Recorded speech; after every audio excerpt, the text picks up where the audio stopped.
at the Suga Shack.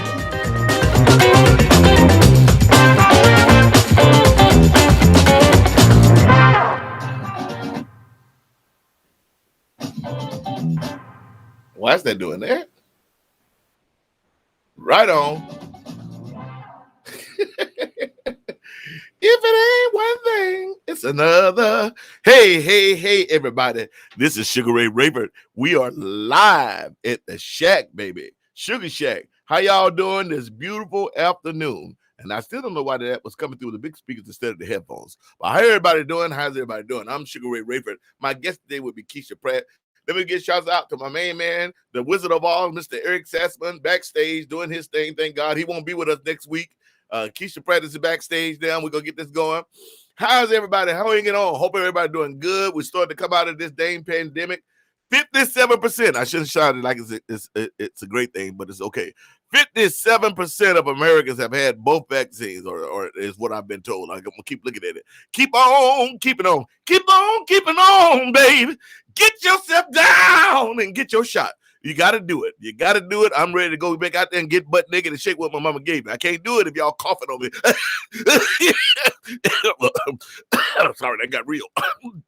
Anyway, we're going to do this thing, man. How's everybody doing today? Hoping everybody, let me see, we got Big Red out in Milwaukee. How you doing? Evelyn Hayes, what's going on? Love the shirt. Yeah, got a little wrinkle, though. Captain Joy, how you doing? Peace from Kelseyville, California. Hope you're doing all right up there in Kelseyville. Y'all had that hurricane. Oh, I'm sorry. They didn't want to scare people on the West Coast because I don't think we've had one. They called it a bomb cyclone.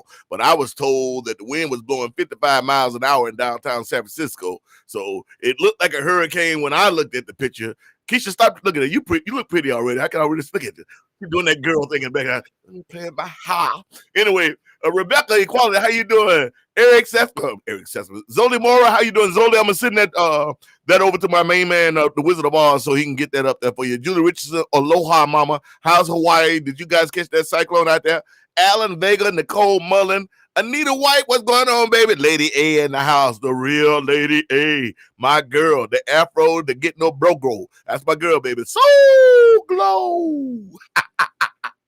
Y'all don't know about that. If you're black, you know about the Soul Glow and Afro Sheen. I remember them days when brothers were wearing jerry curls, come over your house and spend the night, and my mama would be mad. My grandma would be mad as all I do. Look at them, ruin my pillowcases. They ruined. Can't get them. And Big Mama say, ruin. They just ruined. All that jerry curl jumps in your pillowcases. Okay, we want to give a shout out to my management team, Miss Stephanie Gonzalez over the Apropos Management, my pit bull and 6-inch high heels, baby. Don't get it twisted, because she will bite you like a pork chop, and I like that. Or she'll be nice if she thinks you're a good person. Big shout out to Jesse Rossoff over at the Mint, and to my main man Scully, Booker B Worldwide. All right, baby. And also, I want to give a posthumous shout out to my girl, Magician's Media, Miss Bunny Burkett, because Bunny was with me for a long time, and I love Bunny, a.k.a. Glenda the Good Witch. She's just good damn people. All right, y'all, we got Keeshea Pratt. I've been lucky. I've been trying to represent my women's. I've had women. I've had women's. The last, I think, 3 guests has been women's, and I feel real proud about that, because the women's ain't getting the love in the music blues, especially in the blues and soul stuff. Y'all ain't giving the love that they should get. I told somebody the first original blues people were blues women. The first race records, if you go back and find them, it's women, baby. It is women, and then we put them on the shelf. Women are a lot stronger than that, baby. I don't know about your woman. My woman like a ninja. She will cut your. I'm sorry. Yeah, she If Pam ain't having it, I ain't having it, because happy wife, happy life. And believe me, if she ain't happy, I ain't happy. So that's what we're going to do it. Terry Linder, how you doing? Bill Brackett, hey, sugar from Maryville, Washington. Hey, Bill Brackett, did you guys get in that cyclone, a.k.a. hurricane, this past weekend? That's headed out to the Midwest. I just saw that somewhere had about 3 tornadoes, and it's all out there near Kansas and all that area. They're heading to the East Coast. Y'all about to get y'all some. Bob Mosher, Cape Cod, how you doing? Thank you for reaching out to women in the blues. You're right, baby. You know how I do it. Question of the day. I was thinking about this with y'all. I always come with a question of the day and a little topic or whatever. Hey, Janice Palmer, how you doing, mama? The question of the day. Well, the question of the day is what? Well, what is your most favorite fond music memory? It doesn't matter if it's a television commercial, if it was a toy, if it was a band or whatever. What was your favorite music memory? Let's talk about that. Julie Richardson is on Hawaii. She said, I'm told we had a little earthquake, but I felt more shaken from your shows. It's been gorgeous. Right on, mama. Right on. Keeshea Pratt is my guest today. And actually, what I'm going to do right now is I'm going to play.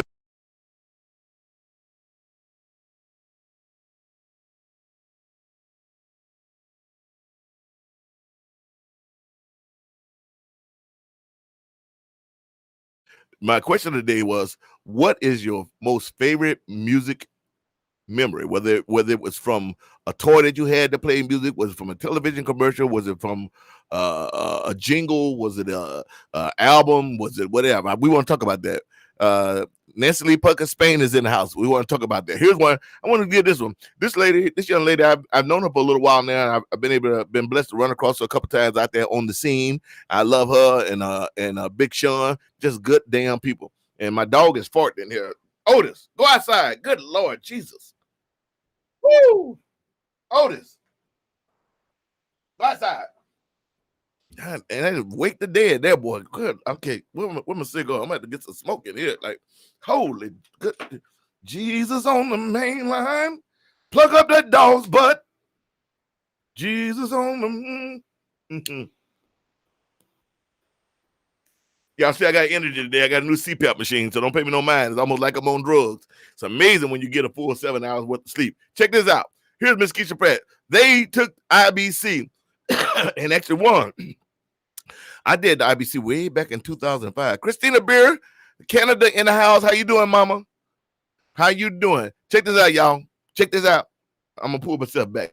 Blues Society, the Keeshea Pratt Band.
Shake my butt. I hear you, Keeshea. I hear you. I had to come back on and hear that. Come on, man.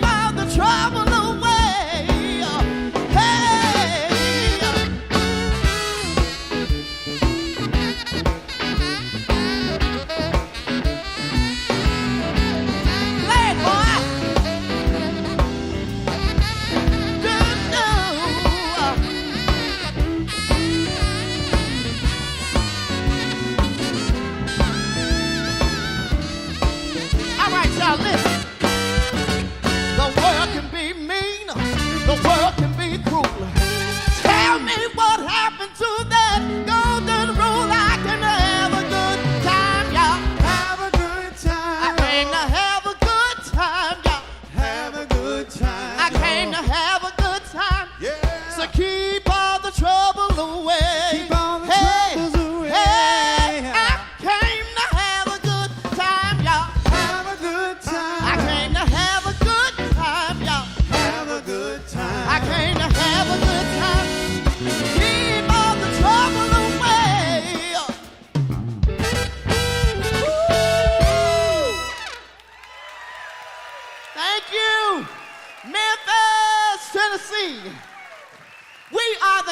Pratt Band, all the way from Houston, Texas.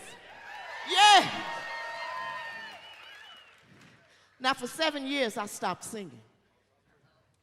All these songs that we're doing are originals. Those 7 years that I stopped singing, I had that doubt myself blues.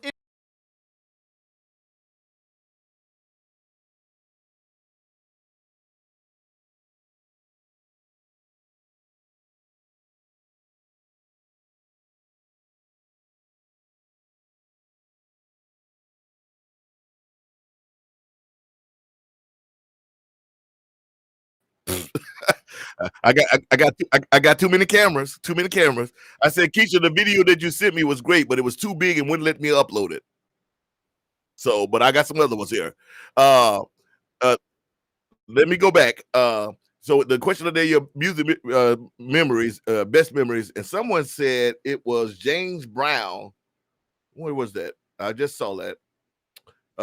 Their fondest memory was James Brown. It was Bill Bracken. He said that his James Brown live at the Regal Theater in Chicago in 1965. The Godfather was singing and dancing up a storm. I bet he was. Freddie and Naja Lawson down in San Diego. How y'all doing? Somebody was saying Lolo, Queen Lolo, my girl Lolo.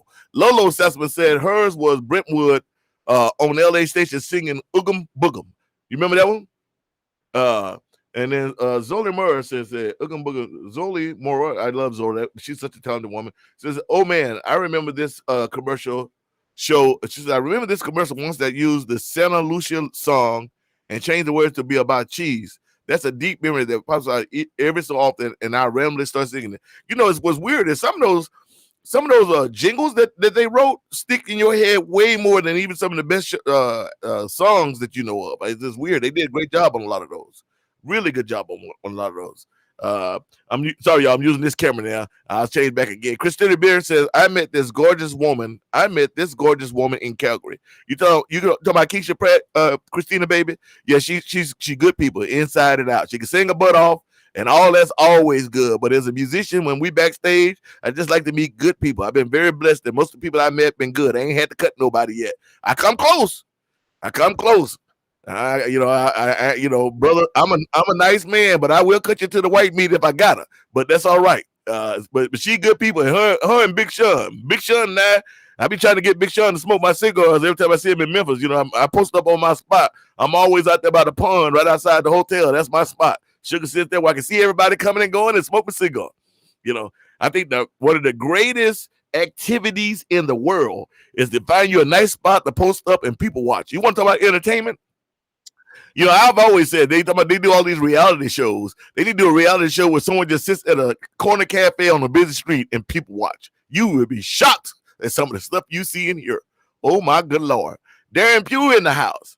Hey Eric, can you do me a favor? Put up a post for Keisha's socials and stuff. And let me put that up there, brother. Right on. Lawrence, sounds good. All right, thank you, Big Red. Dale Boltercraft, how you doing? The Reverend Al Green.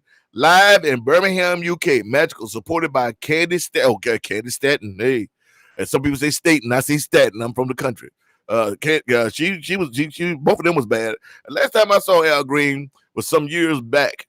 Pam and I, we were in Concord out there near Oakland.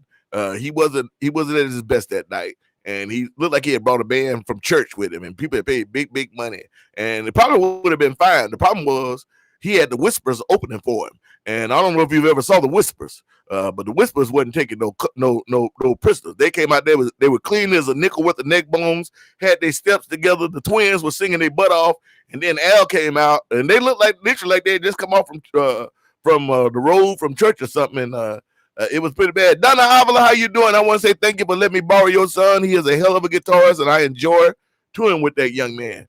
I enjoy to it. I really enjoy listening to your show. I am so glad that Dan is with you now. Only good things are to come in the future. This is so true.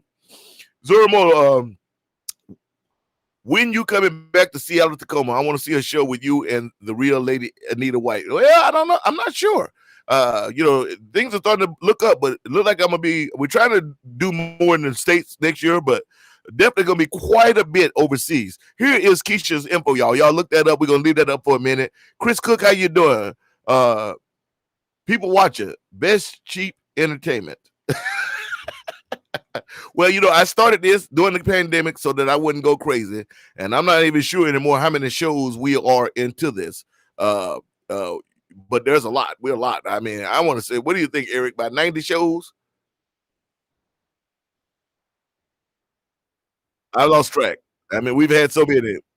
We do need to go back and kind of and do another video of best of. I remember you did one. We need to post that again and then do another one. But anyway, before we go much further, I want to bring a video up of this cat. And today's question of the day, I want you guys to answer the question. What is your favorite or your fondest musical memory? I don't care. Barbara Ryan, how you doing, gorgeous? I don't care if it was a TV commercial, if it was a song that a toy played. My grandson lived with Pam and I for a little while back when we had the avocado ranch, and he had this little ride-on truck. And the little ride-on truck used to sing a song. It used to be like, it's a fire truck. It was like, don't be scared. I'm on my way to save the day. And, I used to get tired of hearing that thing. Now it's stuck in my head. 15 years later, I still can sing that dang song from that little toy. And I told Pam, don't you buy him no toys that make no more noise. All right. Barbara Ryan says, one of my most memorable was all Neville Brothers together at a club I ran in Harvard Square. We did 4 shows, 2 nights, and sold out the small room. People to open up umbrellas doing the NOLA thing. Took me 20 minutes to get to the storage room. Them all they like the umbrellas. Julie Richardson, I'm just glad his voice is back. Whose voice? Al Green, did he get his voice back? Because it was pretty bad back then. Nita says she can't wait till I come back. Let me bring this up. I'm gonna bring this up here. This young man, I met him some 12 years ago. 12 years ago in France, of all places. And we were doing this festival that used to be in France called the Blues sur Seine, and the Blues of the Seine River. They used to do this huge festival. And so one night, this is back when I had the really big band. I was 11 pieces. So we were 11 pieces back when I was crazy and I had money. I was dragging people all over the world. I met this cat and I was like, man, this guy is good. How come I don't know him? And then it was like a year later, I was in New Orleans and I went up to, I can't think of the name of the NOLA station there to do. They found out I was in town. So they took some pictures of me in New Orleans and they're like, man, come on up to the radio station and do an interview while you're here. And I'm like, definitely. I walk in there and there he was again. And the man I'm talking about, y'all, is Walter Wolfman Washington. That was also the night that I met Jimmy Carpenter. Let me see if I can get this to play. You guys check this one out. Here he is by himself.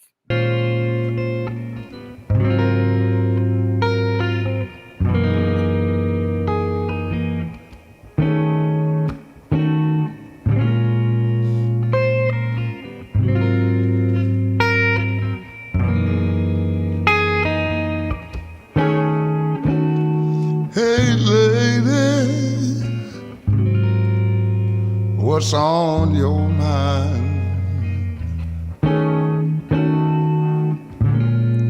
You've been looking at me for a long time. I wonder, can this be the one that's looking at me? Are you the lady of my life?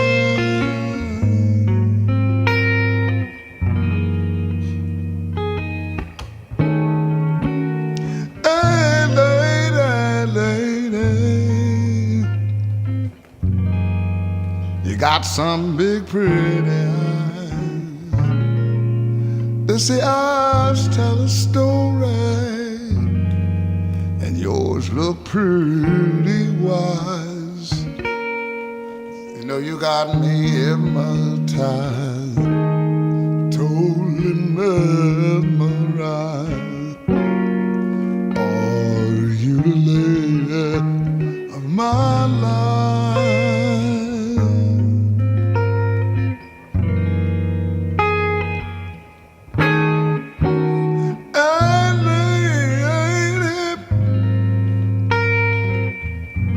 I see you sitting there by yourself. Are you waiting for me? Are you waiting for somebody else?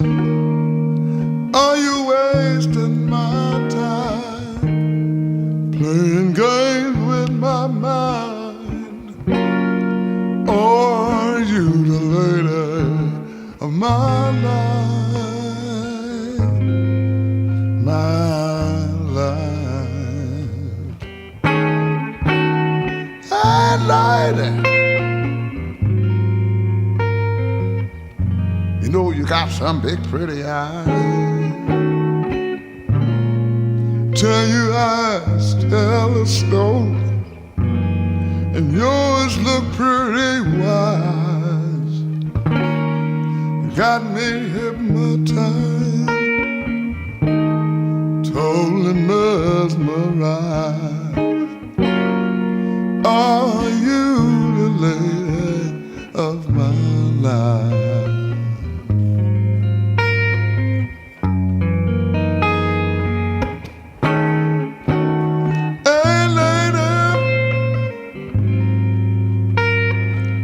You sit there by yourself. Are you waiting for me? Are you waiting for somebody else? Are you wasting my time playing games with my mind? Are you the lady of my life? My life. Are you that lady, the lady, the lady? Are you that lady, the lady, the lady of my life? My life. My life, my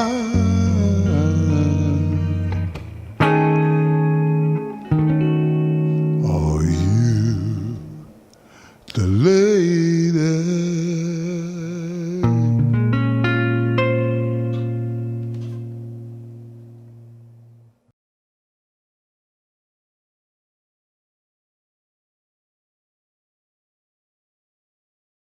Walter Wolfman Washington, y'all. Man, that cat is just amazing. Again, last time I saw him was I think it was 2015, might have been 2016, New Year's Eve in New Orleans. We were at Tipitina's and hanging out with the guys from Galactic, Dr. John and Walter Wolfman Washington. That was amazing.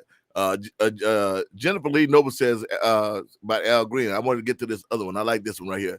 Jennifer said, I once read that Walter Wolfman Washington was on the road and he called his wife and asked how much money we got in the bank. When she told him, he went straight home. Only the old cats could get away with that. Another great memory, Bill Brackett says, another great memory was a gospel show at the Sanger Theater in NOLA. The Gospel Soul Children, the Zion Harmonizers, man, BB and CC Winans, the Staple Singers, and Reverend Al Green. Pop Staples was especially good that night. Sorry, that moved. Pop Staples was especially good that night, and Al was really on fire. He started jumping as he sang and seemed to be floating in the air. Right on, baby. Dale Bright, how you doing, gorgeous? And Jan Kelly said, Magic Slim and the Teardrops performing in a downpour at the Waterfront Blues Festival comes to mind as the most memorable time. But there have been many, including being serenaded by you on my birthday at Winthrop. Oh, right on, Jan. Right on, right on. Before I play any more videos, ladies and gentlemen, I'm going to bring her to the stage right now because she's back there and I don't want her to get bored. Barbara Ryan, I work with Magic Slim too. Love them. Magic Slim, the Teardrops, I've been doing some stuff with his son off and on. We run into each other on the road, and I know he's got the whole Teardrop band backing him up, so that was a blessing too. All right, let's get on stage. Let's bring up, ladies and gentlemen, welcome to the stage, the one and only, the beautiful Miss Keeshea Pratt. Miss Pratt. Ray! What's up? Cracking? What's up? What's cracking? What's cracking, like, and how you doing? Listen, I'm here in Houston, Texas. The fall had come in and I was feeling good. Now it's hot as hell. So I'm still busting my sundresses. I'm really ready to, put my cute sweaters on and my little low boots a little bit. That got to be a girl thing. Don't be complaining, girl. Don't be complaining. I'm not complaining. I'm not. I'm not. Because it's gonna be so cold. I don't. I've gone to Chicago and played Little the pieces. Buddies a couple times and some places up there. And I be asking the brothers. I like. I told you last night. I like the hair. I know, but you didn't tell me a piece was sticking up. I didn't even see that. That ain't like me. I know I'm trying to see everything. All right, I didn't see that. Eric Sessman said this is show number 70. Oh wow! Show starting with Bob Cortor, April 7th. He was the first. 2020 to the day is 69 shows. This is number 70. Oh, wow. 70 shows. Thank y'all for supporting. Sorry, I changed the camera. Let me go back to the other camera.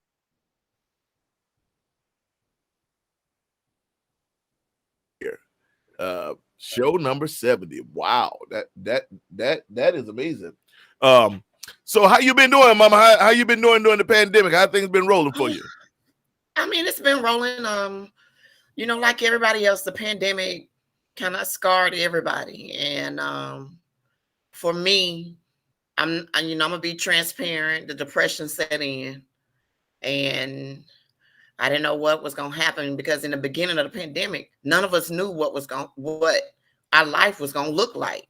Yeah, like it was so scary that for a minute, I really didn't think live music was gonna be able to come back to the magnitude that it's back now. It's not back to where it was pre-pandemic, but we are getting some work. We are, places are opening up. I'm glad people decided to get vaccinated, because it's given me the opportunity and you and others. Matter of fact, I'm going to get my booster on Friday. Yeah, I got to get my booster. I'm actually leaving for I'm doing blues on the Tom Joyner cruise next week. Tom Joyner, baby. I'm originally from Oak Cliff, Dallas, Texas, baby. So I grew up with K104. This is Tom Joyner, y'all, on K104. So I'm trying to get my boost. I'm trying to get my booster Saturday before I leave. But so we really didn't know what was gonna happen. We didn't know what was going on. Right. We didn't understand what this virus was. All we knew is that people were getting it and they were dying. We were scared. And I think that for me, just the whole period of being still. See, I don't have patience, and I'm the type. We talked about that the other day, and I'm not accustomed to just being closed in. Right. So I had a lot of moments with myself. I had a lot of time to reflect and think about my future and what I wanted out of my life, because at that moment, during that time, nothing else mattered but living. Yeah. But you know what, Keeshea, that's actually that. I don't know about for you, but for me, it went.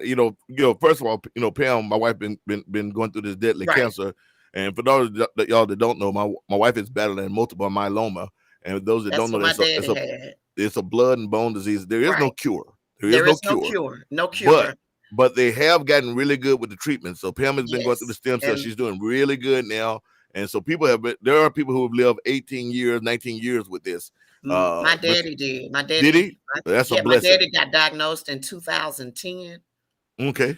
No, 2009. Okay. But he passed away February 28th of this year. I'm sorry to hear that. The cancer is not what killed him. Well, that's a good thing. I mean, I hate to say it like that. That's a good thing. But that was the most relieving feeling for me to know that, the cancer did not kill him, but he was really tired. That medicine they take makes you really tired. Yeah, you really don't know. The multiple myeloma, they say, is the worst cancer to have because it's blood and bone. Yeah. And you don't know what the pain magnitude is that your person is feeling. And right. I mean, if your daddy and then like Pam, they got a high tolerance for pain. And high tolerance. I'm like, Pam, you like, no, I'm like, okay, And they hurting. Yeah, I know they hurting. Yeah. Yeah. I'm sorry to hear that, Mama. I'm sorry to hear that. Hey, Leslie. You know Leslie? Yes, I recorded with Leslie. Leslie and she has this song called Red Walls that she wrote during the pandemic. And I've known Leslie for a long time. Her husband Bill and all them, because my old MD Ralph Carter used to live with them and know them. Yeah, good people.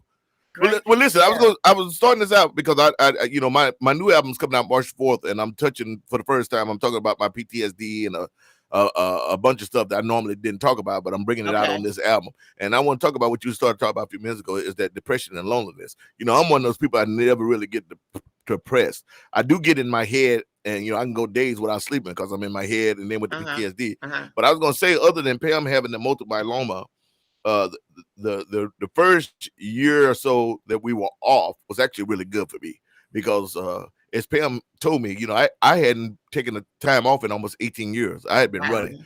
200 to 300 shows a year, and so I was mentally and physically burnt out. Yeah. I had no idea. I was already going to take time off.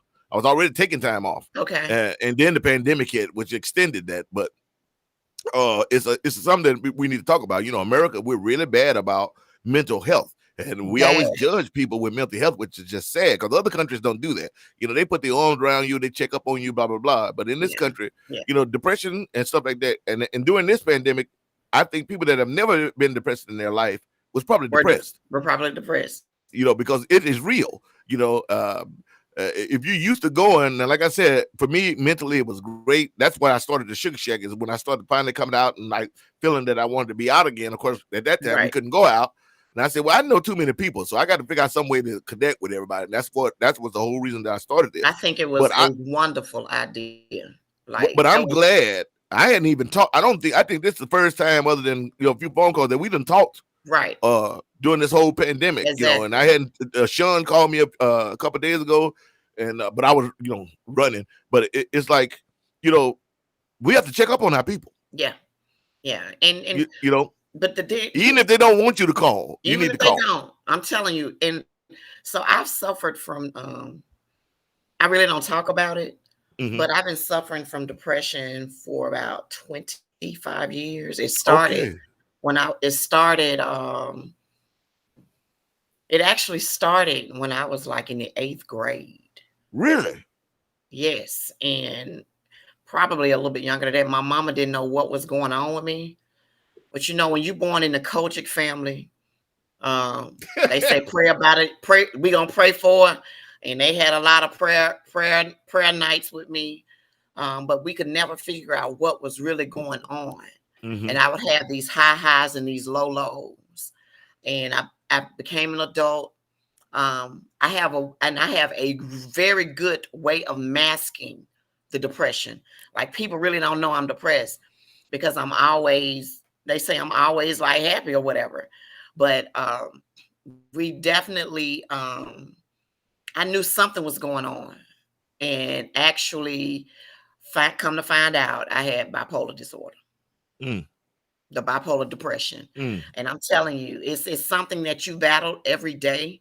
And I think, you know, some people really don't like to discuss it. They don't like to. You got some artists who suffer mentally and they try to hide it or whatever. But if you don't speak about it, you can't help anybody. You know what? And that's what. And I'm not trying to make this about me, but this new album is coming out, Misinformation. There's a song we wrote on there called Invisible Soldier, and it's about my PTSD. And we called it Invisible Soldier because there are a lot of ex-military guys like myself walking around and sitting next to you every day, and they're suffering. And Right. you know, as Marines, we never ask for help. You just kind of deal with it, and I've dealt with it my entire life. My band will tell you, you know, we on the road, and when I say we on the road, we on the road. I might sleep 1-2 hours a day. You know, everybody else be in the bed. I'm out there smoking a cigar because I can't sleep. So it's like, and now I've used that. You learn to use things to your advantage. I've used that unbridled energy and channeled it into my show. But as I said, it finally got to a point right before Pam got diagnosed where I was like mentally and physically burnt. It took me 18 years. I didn't even realize that I've been going straight with no break. When I say no break, like, you know, the only time that we were off usually was December, maybe January. The rest of the time I was gone. I may have been home maybe 50, 60 days out of the year. So yeah, you know, the depression, the PTSD, all that stuff, you know, I'm not sure about other communities, but like I'm from the Church of God in Christ. Yeah. And I grew up in the Church of God in Christ and was a national minister of music and worked with Dr. Maddie Moss and all that. Yeah. You know, I'm older than you, I think. And I would say that in our community, especially when I grew up, we didn't do real well with mental health. People No, didn't they really, didn't. they put you in if you were too bad, they just put you in the front room. They didn't even take you to a Yes. home or anything. You just for the all that don't know that, most Southern houses, you had the living room, you had a dining room, you had what we call the front room. The Some people front may room. call it a den, but we call Right. it the front room. The front And, room. and you live down south, but when I was growing up, we didn't discard people. You may have had problems, but auntie or big mama or my dear or somebody had that front room, and they leave you in the front room and take care of you Yep. physically. They didn't take care of you so much mentally, but they tried to take care of you physically and emotionally. Right. That's the way we did it. But I'm glad that the younger people today, like my son just turned 29, and the younger black folks today are taking, and young folks in general, in this country, are starting to take mental health a Seriously. lot more serious than what it wasn't that we didn't take it serious. We We just would just never. didn't know what to do. Exactly. We didn't have all of the tools that they have today. And I don't think they had studied enough. I think they were just pretty much like, oh, they'll be all right. Mhm. This life. And so, my thing is, if you're somebody that's out there and something is not going on correctly with you mentally, call somebody. You call, they have all of these 1-800 numbers. Get on the phone. Don't sit and allow yourself to go deeper and deeper and deeper, because there is help. Hey, matter of fact, Eric Sessman, I know you're listening. If you can find one of those websites or 1-800 numbers, will you put that up for me so I can put that up on the screen? Go ahead, Keeshea. Yeah. So, but back to what we were talking about with the pandemic. So, I did deal with a lot of depression, but I can tell you that the lockdown was good for me. Mm-hmm. It made you go inside, didn't it? Made me go inside, made me go deep. It made me look at things a whole lot differently. I have children who are not. Well, my daughter just graduated from high school, and I have a 10-year-old. Oh, well, congratulations on high school gone. graduation. Thank you. So I would be gone a lot, and I have girls, not boys. And for the mama to be gone on the road, and I'm missing a lot of different things. It was really hard for me, but it gave me time to be with my kids, and it gave me time to explain to them, this is what mama does so that you can eat. And I don't want y'all to, I didn't want them to think that I was neglecting them, because all of that guilt just was sitting up in me. Like I felt like I was a bad mom, just crazy. Just, that ain't crazy. That's real. You're a mama. Yeah. You do. I mean, it's kind of like the revolution. I call it the revolution of the 80s and 90s, when women decided that they were going to go out and do a career, and they wanted to have a career, and they wanted to be a mama. And I know a lot of them. That was hard, trying to go work a job that took all your time, and then you came home, and maybe got a chance to kiss them good night, maybe if you was able to come home. But and then then you had this. I remember being in LA, and I remember when I first started seeing all these dads pushing strollers, and I was like, "The hell is going on?" And then they were like, it was like the dad mom. I was like, the dad mom. And at first I didn't understand it, because I'm a Southern guy, and it was always like, you know what, if the sun is up, you go out and work. My wife would tell you, when she met me, I had 3 jobs. That's just the way I was raised. Big Mama always said, if you don't work, you're gonna steal, and I wasn't gonna steal. So, having said that, even for men though, it's just been expected of us, and we were used to doing it. But you missed going to the soccer game with your son, getting to play ball with your son. Any real father, that was a thing. And my son and I we have an unbelievable relationship. Despite the breakup between his mother and I, I did everything in my power to make sure that he knew that I was here for him, and that I loved him, and that whenever he needed me, because I grew up without a mother or a father. If it wasn't for Big Mama, I'm 6'5", 300 pounds, I'd be coming through people's windows, and that ain't a good sight. No, that's not a good sight. And I'm glad to say Big Mama instilled in me from a very young age about being a man. But I digress. What I'm trying to say is that, it doesn't matter who you are. You're a parent. You love your children. You birthed those children, but especially a mama. because that child grew inside of you for 9 months, Yeah. and you thought about it. It changes your whole life. That is hard. And that's why I salute blues. One of the reasons I salute blues women, especially when I found out their mamas, it is hard. I know a lot of blues women. I know some men too, but I know a lot of blues women that put their careers on hold and then try to come back later when the kids are older and grown. And you can do that, but it's as you know, this game is a hard It's game. a hard game. It's and hard. You need to put in as many years and as many dates as you can. But go ahead. I always say, so for me, I was singing and I stopped singing for like 7 years. I got pregnant with Bella. And I thought that I wasn't supposed to be singing anymore, all this, you know, and I stopped singing. And then I met Sean, and he was just like, so what are you doing with your life? He was like, so basically, you just gonna throw it away? And I told him no. And I always say, if I could have just kept pushing, even while when I had her, things would be different for me career-wise. Because coming back, oh my God, it was just like, whoa. And you got all of these, it's so many artists out here that's just working so hard, trying to make it. And then it's just so, and everything is always revolving. Everything is always revolving, and there's so much new stuff out there. I was like, oh my God, oh my God, oh my God. But you know, I'm holding in. I'm holding it in, and as they say, balls to the wall. You know, I love you. You got you got the talent. You got the drive. I'm a little upset that every time y'all come out, y'all all dressed alike. I got to get my guys together. I love that though. I like that. I'm old school. You know, it's hard to get. I mean, I get my guys dressed, but it's hard to get them to dress. You know, sometimes it's like, all right, tonight I want everybody to wear all white. You know, somebody come out wearing blue. Somebody got on black. You know, because musicians, especially men, our favorite throwback is everybody just wear black. And I'm like, listen, y'all can't wear all black. Some of these places are dark. I know you're white. It's just like a ghost head sitting there with a white head on top of a black body and some shoes.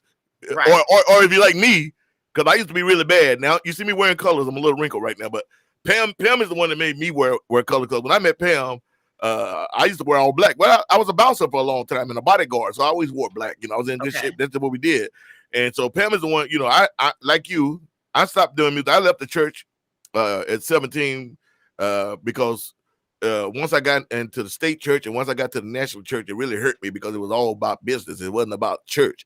And I had grown up at the oldest, you know, I belonged to the oldest, what was the oldest Church of God in Christ in Texas, and that's Bethel Temple, Bishop S.D. Lee Sr., and it goes all the way back to the 1900s. It's gone now. Unfortunately, the next preacher destroyed it after all them years. But having said that, you know, it was all about it. So I quit music and went to school, joined the Marine Corps. It was Pam. And that's why I try to tell people it's different. Our relationship is a little different. I wasn't doing music when I met Pam. Pam saw me sit in one night with a musician that was trying to be funny with girls and just threw the mic in front of me as the bouncer as I walked by. And they're doing some rock song. But I always tell people a song is a song is a song. If it's got a melody, I can find something and make it work. And so I just sang. And Pam and I were just friends at that time. And I remember her coming to me like, you need to do this. And I remember telling her, like, can't do this. You can't make a living doing this. I got 3 jobs doing it. I worked as a bouncer from 6 o'clock at night to 3 in the morning. I would sleep a couple hours and then go work for Sharp Mission Park and the Reaper Graphics from 7 a.m. to 5. And then on the weekend, I did a security job and bodyguard jobs, you know. So that was my life. I'm like, you know, I'm a country Negro. You got to work. Sun is up. You got to work. You know, that's. And Pam was like, you know, you work yourself in the ground. And, you know, I got to give her love because she wouldn't give up. And once we got together, she was like, no, you need to sing. And I said, why? She said, because when you sing, your entire soul lights up. Those were her words. And she made it. And I tell people all the time, 20 some odd years later, Grammy nominations and all these awards back here, this is all because of Pam. Pam had been my manager for 18 years until she got sick. Now I have a new manager who Stephanie Gonzalez, I was talking about earlier, who manages me and George Benson. But all this success has been because of Pam and Pam pushing me and never letting me quit. And you know, there was a couple times I actually quit and went and did other things. And Pam would be like, "Why you out there working?" I remember I was working at some. I went and got a job at some. I don't even know what you call it, but they sold like granite and tile and stuff. you know, and my bad knee, you know, I've had 4 knee surgeries, and I'm out there lifting tile, and I'm making $10 an hour. And Pam was like, you know, you drive a truck. I was like, yeah. So like that little money you making, basically pay for your gas, and look at you, you're hurting. You got to come home. You got to take all this medicine. Why don't you go do music? If you're gonna work hard, go. I'm like, no, you know, it took a while, but you know, I'm saying that to say that as a musician, our job is so hard that you are blessed if you got somebody on your side. I'm tell you something. I don't know what I'd do if I didn't have Sean Allen. Like, I management, producing. Like, I've never met anybody like him with such passion. And like, Sean believes in me more than I believe in myself. See, I have said that for 20 years. You can go back in a mini magazine, a mini news article. And I always tell people, I said, Pam believed in me before I believed in me. She believed in me before I believed in myself. I've always said that. Wait a minute. Don't go nowhere, y'all. Hang on, Keeshea. I'm going to play another video. And I want to continue this because this is nice. This is deep. And like I said, the Suga Shack there's never any program. We just come on and we talk. So I hope you guys are enjoying the conversation today. My guest is Miss Keeshea Pratt of the Keeshea Pratt Band. And I want to play another video of her. I'm going to pull me off the screen. You stay there. I love you all too, Nicole.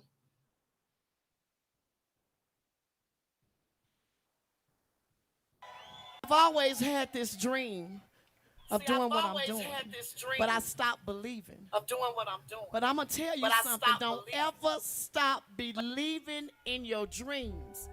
Don't ever stop believing in yourself. It's one thing for other people to believe in you, but when you believe in yourself, that's bigger than anything out there. So don't ever let nobody, your family, your friends, even your enemies tell you that you can't do what you are designed to do. I don't care how old you are. I don't care what color you are. I don't care where you live. Don't ever stop believing. This is the title track off our CD that we released on May 29th. And it's called Believe. This is my story.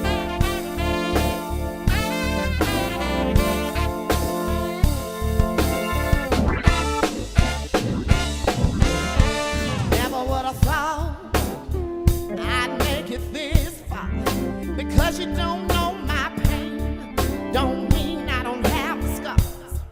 Friends and family, they hurt me, criticizing me all the time. Now that I'm getting it together, they want to borrow $1 and a dime. Believe in your dream.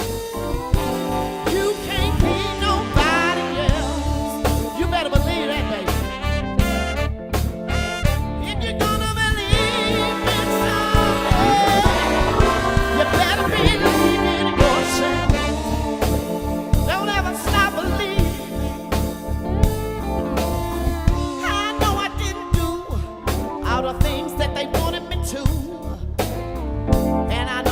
Say things that made them feel okay, but nobody's perfect. Nobody knows all the facts.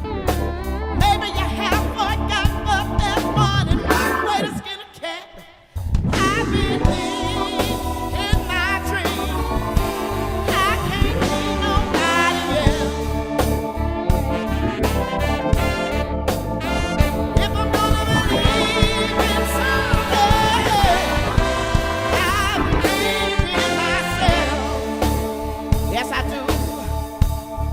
strength back, y'all.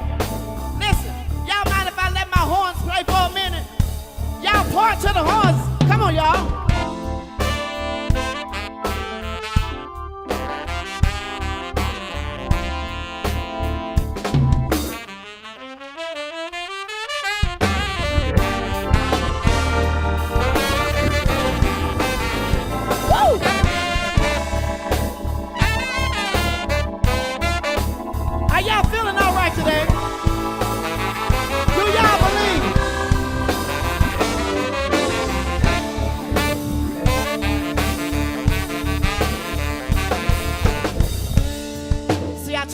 y'all that I grew up in Jackson, Mississippi. In Mississippi, we had to read a book called The Little Engine That Could. I'm sure some of you may know it. Oh yeah, but you know in the book it kept saying that the engine was saying, I think I can, I think I can, I think I can. I can just imagine how that engine was on that train track looking up at the hill like, oh my, can I do it, can I do it, can I make it, can I make it? But then he started saying, I think I can. But see, now that I'm back on stage where I'm supposed to be, back in my purpose, back here for you, I too have a saying. And my saying just simply says this here. I think I can, I hope I can, I believe I can, I know I can, I hope I can, I think I can, I believe I can, I know I can, I hope I can, I think I can, I believe I can, I know I can, I hope I can, I think I can, I believe I can, I know.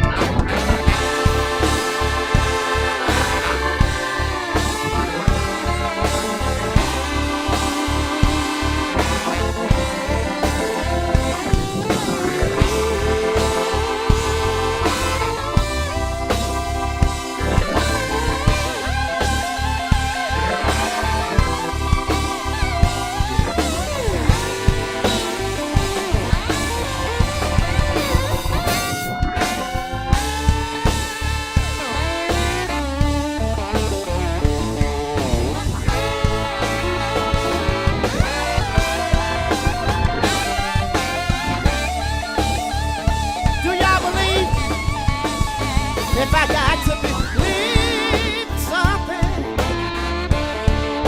why not believe in me? I know I can, yes I can. If I got to believe in something, why not believe in me? I can make it, I can take it. If I got to believe something, why not believe in me? You can make it, you can take it then. If I got to believe something, why not believe in me? You can make it, you can take it then. If I got to believe something, why not believe in me? Let me hear you tell you right. You ought to know about now. If I got to believe something, get those hands up. Why not believe in me? I think they got it, y'all. Let me hear you tell you right. If I got to believe. Why not? Yes, I can, yes, I can. One more time, y'all. If I got to believe. Y'all sounding good. Oh, y'all sound good. I believe y'all believe. Do y'all believe? Do y'all believe?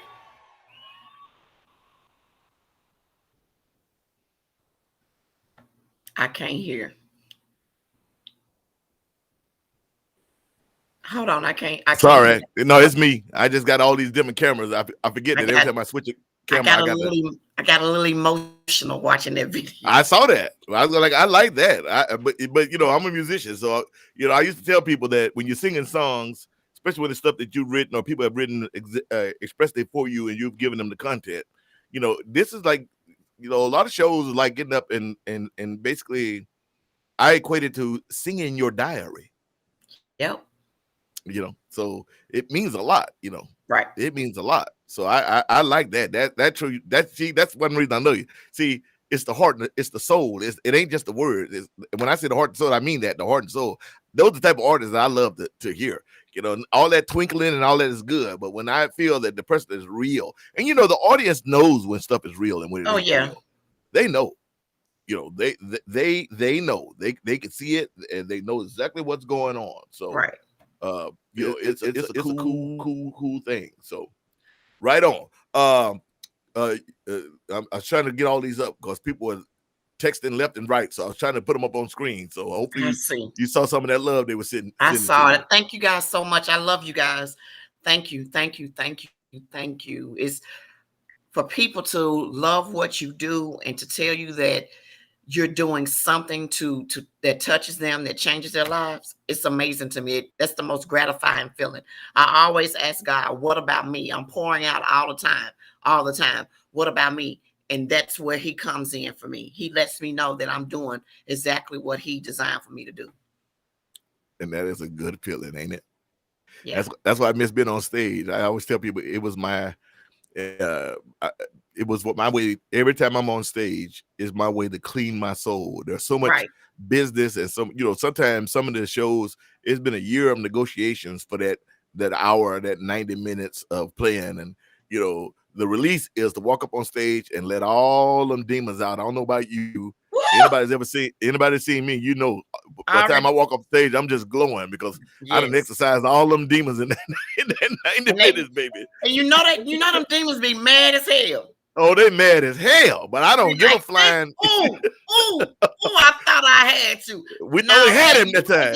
You ain't got me, baby. You ain't got me. I love that. Listen, I shall live and not die. Right on there. Preach, sister. Shirley Caesar up in here. All right, let me play one more video and then we're going to get back into the conversation if you got a few more minutes. I got to go get my chicken out the oven. You do that and I'm going to play a video. Okay. That was me last night with my collard greens.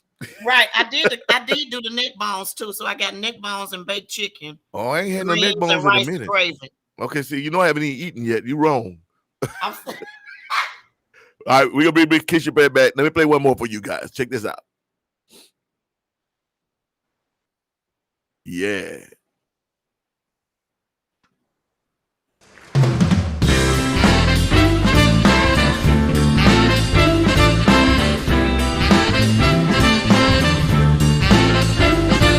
Oh, baby. Oh,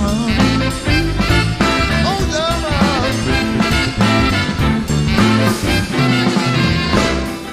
Oh, she didn't buy the night, and I find my mind to be. Oh, I thought she would cry, sit around my room and wait.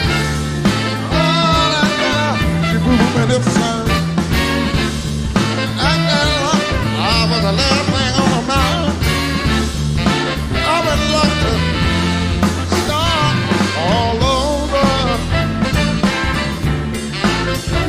Let me change my mind.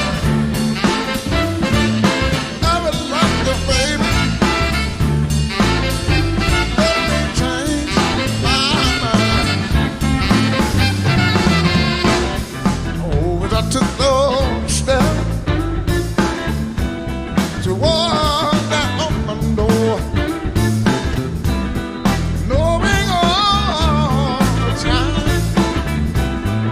oh yeah, I didn't wanna go. Oh, she didn't give me no sign, let me know she changed her mind. I would like to start all over.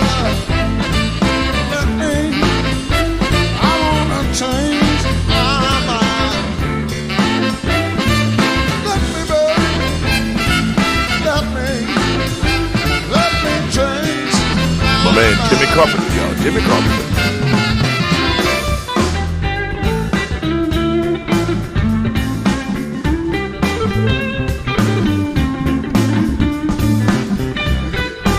And I'd love to have the help to me. Let's talk about it. And hopefully this is going to happen. We haven't gotten a response from them, but we hope it.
shame. Let me start all over. Let me start all over. I wanna prove you, baby, and my love, I love the truth. Every day, now there's for nobody else to me. Let me start all over. Let me start.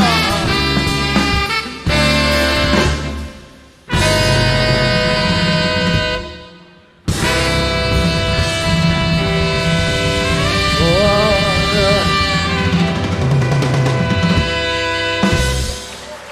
Thank you. Love him. Walter Wolfman Washington, ladies and gentlemen. Yes. Mary Liz, Big Red, I call her out of Milwaukee. She said, my favorite music memory was Lena Horne concert in her later years. Midway through the second half of the show, she sang Stormy Weather the way she did in the movie. Then for an encore, later she told us she was too young then to know how to sing it. Now that I have lived more life, I know how to sing. It should be sung, and she sang it 40 years later. I still get goosebumps just talking about it and remembering it is all those years later. Right on. Right on. Favorite. That was the question today. Your favorite music memory, whatever it may be. Like I said, it could have been a toy, could have been a commercial, could be a movie, could be an album. I just wanted to hear about it. So Keeshea, now your band. Let's talk about your band. Who all you got? Who all you got? Okay, so now I've gone through a little transition. When I first started, I had Masaki, my Japanese sister from Japan, Masaki Nishidate, on trumpet. Okay. Masaki and Andy. I can't remember Andy's last name. It's a funny last name. I can't pronounce it right now. But Andy was playing drums. Masaki and Andy got married to each other. Right on. Right on. And they embarked on their own careers. And she actually wanted to focus more on piano. She's a singer also. And so they it was just too much. The traveling was too much for them. So they actually stepped back. They're still part of the band. They play with me every now and then, when I'm doing something and I call them, I say, listen, I got this event and I really want everybody to play. Can you play? But I still have Dan Carpenter on sax. I have a young man by the name of Brent Neighbors on sax. And I still have James Williams III on trumpet. Right. Bass-wise, Sean actually got out of the band because it just became too much. He had to, management became a lot for him. And it's a lot of work, managing and booking and doing them and MDing also. So I have a young lady by the name of Kiana Smith on bass. Right on. She's really good. She's also a violinist. Okay. And she is awesome. On lead guitar right now, I have Matthias Latin, who also represented Houston at the IBC for the youth division. Right on. The year that I won. And then I still have Brian Sowell on lead. And drum wise, I have a young man by the name of Herman Watson. Right on. How many pieces is that? I don't even know. What's that? Shit. I know. I'm the same way. Don't feel bad. Y'all forget. I'm sorry. Who was that? I said I'm sorry. I didn't mean to. Yeah, I did mean to say that. Yeah, you did. It's all right. It happens. That's why I broke the band. Actually, on my roster, I have 13. I have a 13-piece band on my roster. Wow. Depending on the event, that determines how many I take with me. Exactly. So I can go from either a 3-piece all the way to 13 pieces. I even have an accordion because we do Zydeco.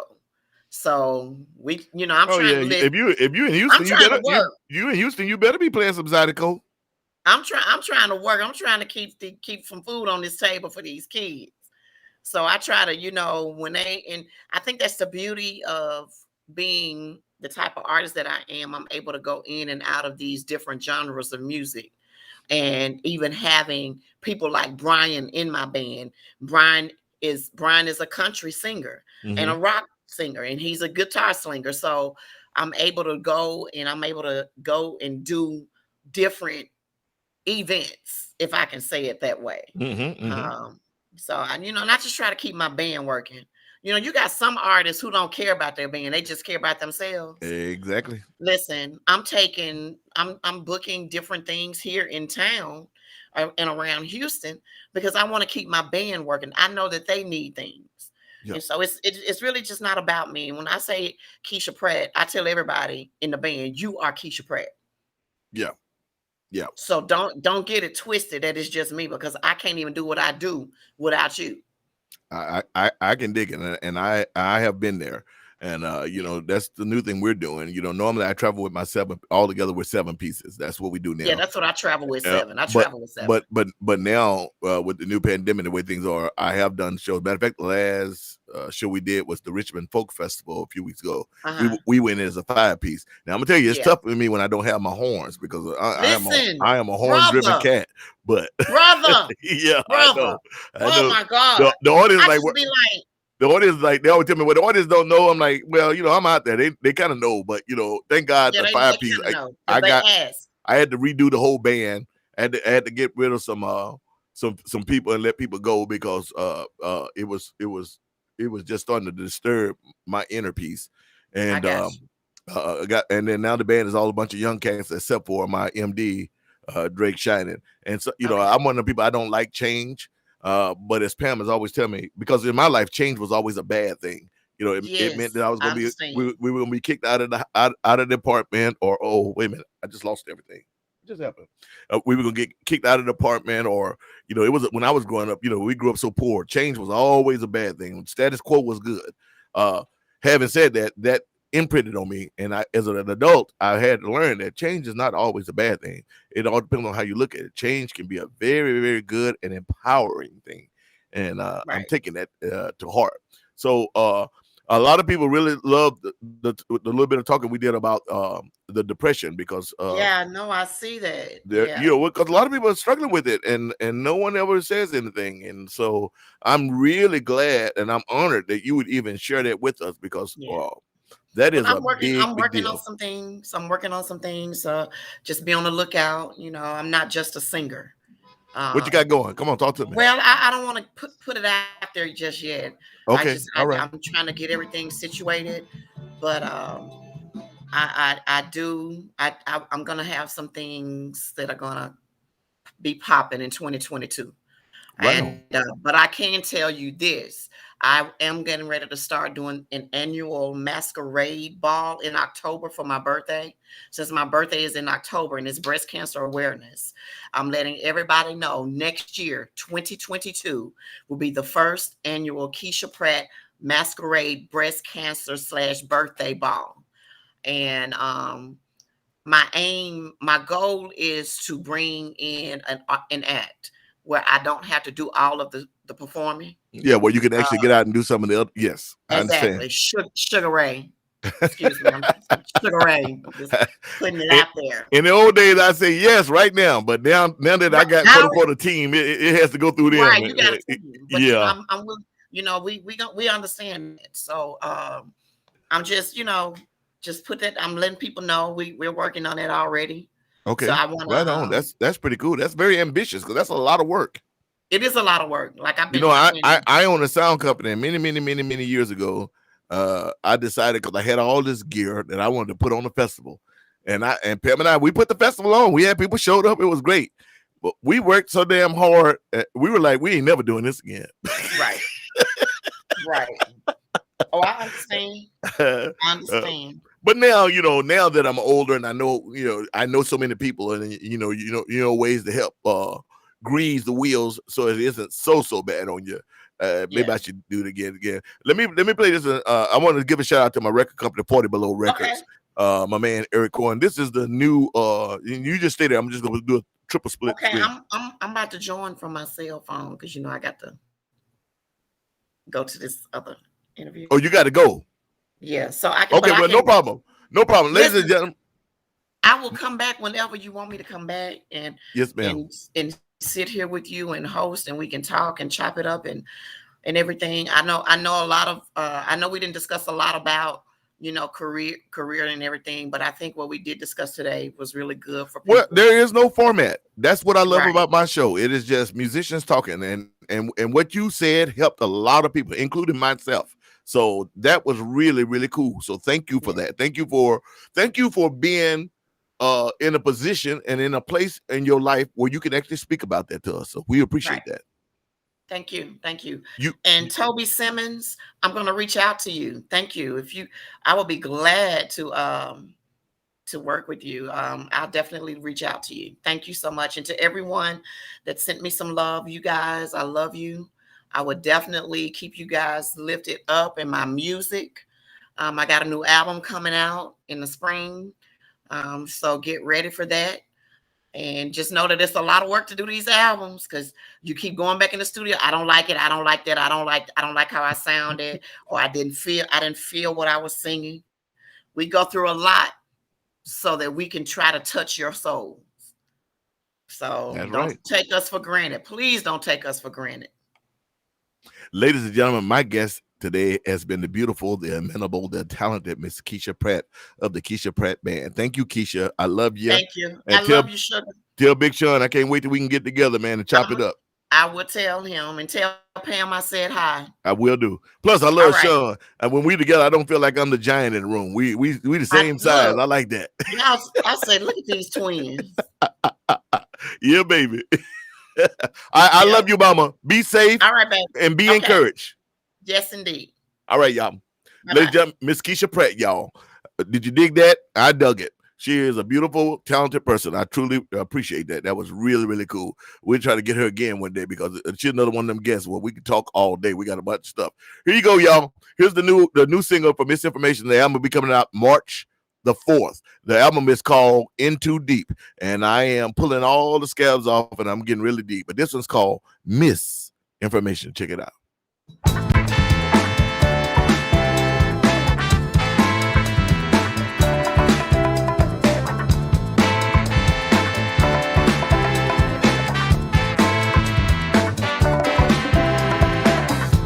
The stakes are getting higher. The world seems so dire. Walk in the high wire, fixing flat tires and putting out fires before time expires. Lobbied by liars and work in the mire. Go to the choir. In 2020, some people have plenty while others are empty.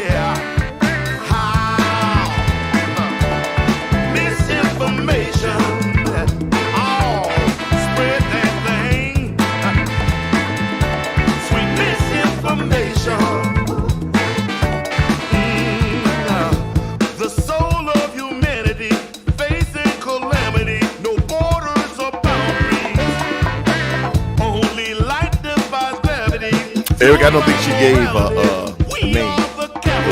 It may not be titled yet. Intrigued by insanity, hanging in galleries, recharging my battery. Don't try to flatter me, can't put me on salary, gonna crush it with Mallory.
Sorry about that, y'all. We had a good time today. My guest today was the amenable Miss Keeshea Pratt of the Keeshea Pratt Band, and that was misinformation.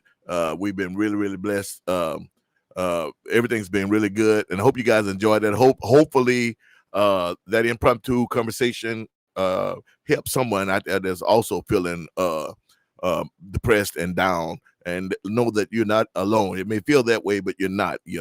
We are here for you. And we love you, and stay encouraged, and do the things. I always say, do the things that make you happy. That helps if you can. And I know during the pandemic it is hard to get out and do some of the things that you want to do. So it's crazy. Laugh my butt off at the show. I think you told me about one that Big Red put up about Bette Midler. Anyway, we had a good time. Today's question of the day is your musical memory, one that just sticks with you no matter what. And it's been incredible. And we had a really good time. And hopefully the information that Keeshea gave out in her own testimony, or her as she testified, hopefully that will help lift someone else up. And like I said, if you have insurance, call your insurance and check in on to see if they have, that now with the video stuff, people can actually video talk to people, and and you can talk about whatever. Sometimes just getting what's on your chest out can also be a help.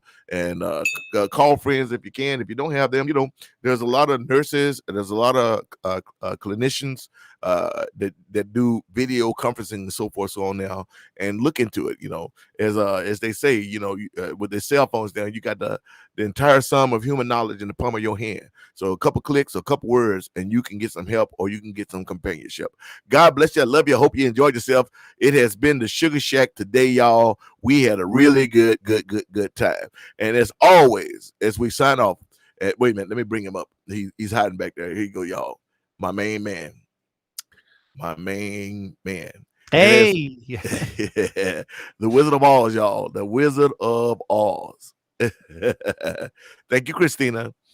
As always, y'all, this is Sugaray Raven signing off. Please be good to one another and to yourself. Y'all be cool. We'll see you next Tuesday.